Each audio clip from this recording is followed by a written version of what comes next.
चलिए भैया बात करते हैं। बहुत ही बेहतरीन क्वेश्चंस आपके लिए लेकर आए हैं। लगभग 8 क्वेश्चंस हैं और बहुत ही अच्छे क्वेश्चंस हैं जो काफ़ी कंफ्यूज करते हैं उनको देखने वाले हैं। तो पहला क्वेश्चन दिया गया है, आप इसका बताइए आंसर क्या होगा। तो एक चीज़ जानिए कि इसमें खेला चल रहा है भाई साहब ई और एफ का। किसका चल रहा है? ई और एफ का। यानी कि पहले में देखेंगे तो पहला में जो है ई 5 बार आया है और एफ भी 5 बार आया है।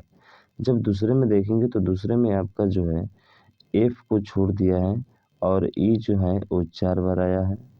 फिर से एफ भी कितना बार आया है? 4 बार आया है। और लास्ट में आपका फिर से क्या कर दिया है? ई कर दिया है।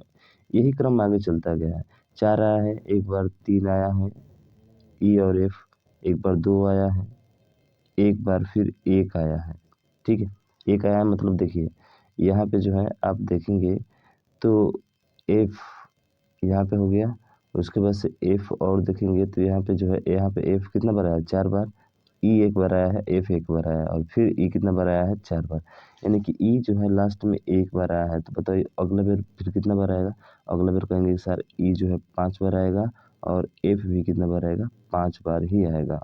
क्योंकि 5 तक रिपीट कर रहा है, फिर 5-5 आएंगे आपके। तो 5 ई और 5 एफ केवल किसमें है? तो आप देखेंगे तो सर इसमें जो है 1, 2, 3, 4, 5, ठीक है ना?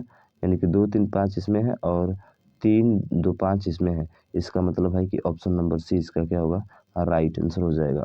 बिल्कुल सटीक और यही राइट आंसर होगा आपका। ठीक है? बात समझ में आई ना? तो यहाँ पे देखिए 5 चल रहा था, यहाँ पे 4 चल रहा था, यहाँ पे 3, यहाँ पे 2, यहाँ पे 1, तो अगला वाला फिर क्या होगा? 5-5 ही होगा। ठीक है? इसके अकॉर्डिंग ऑप्शन सी इसका राइट आंसर हो जाएगा। समझ में आया तो भाई शेयर करिए। ठीक है? चलिए अगला क्वेश्चन देखते हैं और अगला क्वेश्चन बेहतरीन क्वेश्चन है। पूछा है कि घन को प्रश्न के आकृति में फैले हुए घन के आकार पर नहीं बनाया जा सकता है। थोड़ा सा ध्यान रखिएगा, इसने पूछा है नहीं बनाया जा सकता है। तो आपको विपरीत पहचानना होगा। विपरीत कैसे पहचानते हैं? तो सर विपरीत पहचानते हैं, ये जो होगा पहला का तीसरा विपरीत होता है। ठीक है? ये दोनों साथ में नहीं आना चाहिए। ठीक है? अगर साथ में आता है तो ये नहीं हो पाएगा। उसके बाद से जो ये वाला देख रहे हैं तो ये वाला किसका विपरीत होता है? तीसरे के, यानी कि ओ के विपरीत हो जाएगा। और जो डॉट दिख रहा है ये डॉट इसके विपरीत हो जाएगा। ये डॉट इसके विपरीत हो जाएगा। ठीक है ना? ये जो फिगर बनाया गया है आपका कुछ इस तरह से फिगर है। तो ये हो जाएगा किसका? सर इस बिंदु का विपरीत ये हो जाएगा। तो इसमें देखिए देखेंगे तो पहला ऑप्शन तो ये ध्यान रखिएगा विपरीत एक साथ कभी नहीं आ सकते हैं। अगर यदि स्टार यहाँ पे ले रहे हैं भाई साहब तो स्टार के विपरीत क्या है? आप कहेंगे सर स्टार के विपरीत तो ये 4 खानों में जो दिया गया है डॉट डॉट डॉट ये है। यानी कि ये दोनों साथ में नहीं आने चाहिए, जो कि ऑप्शन ए में ही आ रहा है मेरे भाई। ऑप्शन किस में आ रहा है? ए में आ रहा है। इसका मतलब है कि यही क्या होगा हमारा राइट आंसर होगा। ये नहीं बनाया जा सकता है। ध्यान रखिएगा विपरीत कभी एक साथ छुप नहीं सकते, ये ध्यान रखिएगा। समझ रहे हैं ना? सॉरी आ नहीं सकते हैं। अगर एक साथ आ गए तो भैया ये काम गड़बड़ हो जाएगा, तो ये खत्म हो गया। बाकी देखिए क्या प्लस के विपरीत जो है ये देखेंगे, ये जो है इसके विपरीत क्या डॉट आया है? आपका नहीं आया है। इसका मतलब ये भी सही है, ये भी सही है, ये भी सही है, लेकिन ये वाली आकृति बिल्कुल ही गलत है क्योंकि विपरीत एक साथ कभी भी नहीं आ सकते हैं। विपरीत कभी ध्यान रखिएगा एक साथ नहीं आते हैं और ना ही एक साथ कभी छुपते भी हैं, ये भी ध्यान रखना है आपको। ठीक है? चलिए अगला देखिए। बहुत बेहतरीन और ये भी अच्छा क्वेश्चन है आपका। पूछा है इसमें कि श्रेणी को पूर्ण करता है कौन सा है? तो देखिए रैंडम, ऑमलेट, टेलीफ़ोन और नेक्टर। शायद आप इसको ढूँढ नहीं पाएँगे पर बहुत ही ज़बरदस्त लॉजिक यहाँ पे है। क्या है कि देखिए जो अंतिम शब्द का 2 अक्षर है ना ओएम, उससे शुरू किया है उसका अगला शब्द। समझ रहे हैं ना? फिर से यहाँ पे देखेंगे तो टीई है तो टीई लास्ट का 2 है तो टी से शुरू किया टेलीफ़ोन हो गया। फिर उसी तरह से एआर है तो एआर से शुरू होने वाला कौन-सा है? ना तो ये है, ना तो ये है और ना तो ये है। देखिए ए से शुरू है पर क्या ए के बाद से आ रहा है? नहीं है मेरे भाई। तो यहाँ पे है आर्टरी, यानी कि बोले तो ऑप्शन नंबर बी इसका राइट आंसर हो जाएगा। ठीक है? अलग से लॉजिक ढूँढने का प्रयास मत करिएगा, नहीं तो ये क्वेश्चन आपका टाइम बहुत ज़्यादा ले सकता है, हो सकता है आपको आए भी नहीं और फिर गलत हो जाए। ठीक है ना? चलिए अगला देखिए। अगला क्वेश्चन ये है कि वर्णमाला के अक्षरों के क्रम में लगाया जाए तब अक्षरों के स्थान पर अपरिवर्तित रहेंगे, यानी कि वर्णमाला के रूप में लिखना है। तो पहले लिख लेते हैं S W I T C और एच। तो पहले क्या आएगा? आप कहेंगे सी आएगा। फिर से क्या आएगा आपका?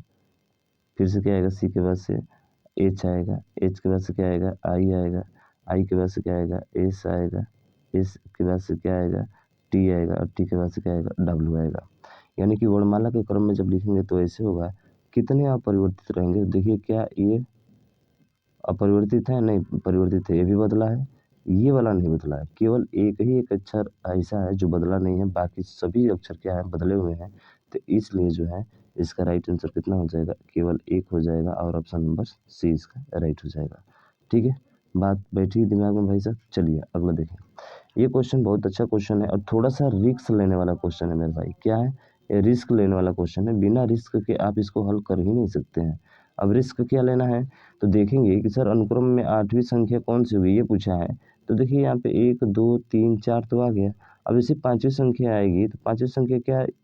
5वीं संख्या छोड़िए ना, 5वीं संख्या नहीं हमको 8वीं संख्या चाहिए ना।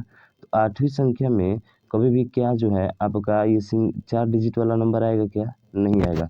लॉजिक क्या है? इसको पहले देख लीजिए। लॉजिक मैं आपको बताता हूँ। लॉजिक ये है कि भाई साहब कि 1 + 2 को जोड़ा है तो कितना आया है? 3 और उसके बाद से जो लास्ट वाला 2 है उसको दोगुना कर दिया है। इस लास्ट वाले 2 का क्या कर दिया? दोगुना और 2 दूना कितना होता है? 4 इसी को लाकर यहाँ पे रखा है। यही लॉजिक चल रही है आगे की तरफ, समझ रहे हैं ना? तो क्लियर है कि 4 है तो 4 तो नंबर आ नहीं सकता है, यानी कि ये ऑप्शन और ये ऑप्शन अपने आप क्या हो जाएँगे? खत्म हो जाएँगे। यानी कि 4 डिजिट में तो कभी आ ही नहीं सकता है क्योंकि 8वाँ पूछा है, बहुत बड़ा नंबर आएगा मेरे भाई।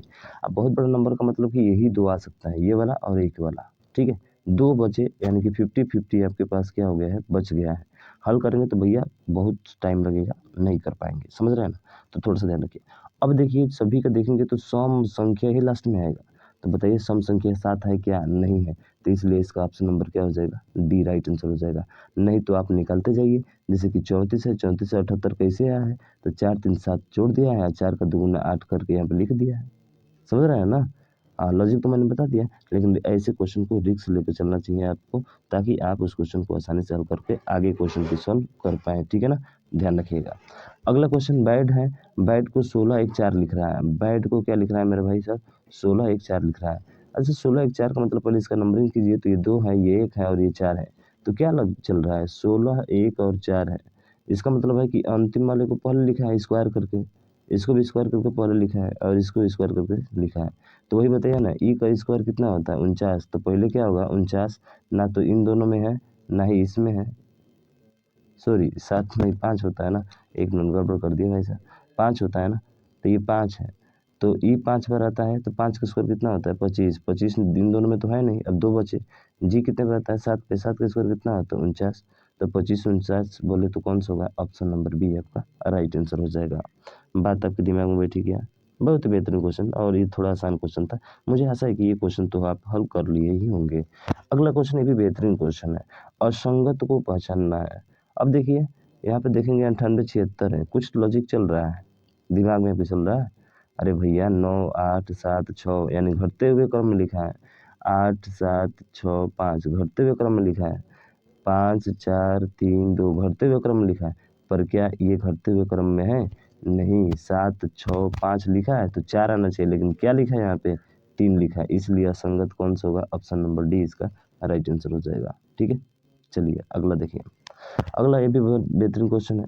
1 है और यहाँ पे देखिए 3 है और यहाँ पे क्या है? 5 है। बहुत लोग लॉजिक इसको ढूँढने में लगते हैं, पर लॉजिक तो यही है मेरा भाई, 1 3 5। तो बताइए अगला क्या आएगा? 7 और 7 बोले तो ए सी भी ए और एन आएगा। किसी में नहीं है भैया, केवल ऑप्शन नंबर बी में है, तो बी इसका राइट हो जाएगा। बताइए समझ में आया तो मेरे भाई सब्सक्राइब कीजिए और इसको फटाफट शेयर करिए। इतना तो मदद कर सकते हैं ना मेरे भाई, बड़ा ढूँढना पड़ता है यार इस क्वेश्चन को, जो आए हैं आपके जो दिमाग को थोड़ा-सा तहलका मचाते हैं, दिमाग में खलबली करते हैं, ठीक है? तो ऐसे क्वेश्चन मैं आपको सॉल्व कराने वाला हूँ, तो देर किस बात की, चैनल को सब्सक्राइब कीजिए और इसको ज़्यादा से ज़्यादा शेयर कीजिए। मिलते हैं नेक्स्ट वीडियो में, तब तक के लिए जय हिंद, जय भारत।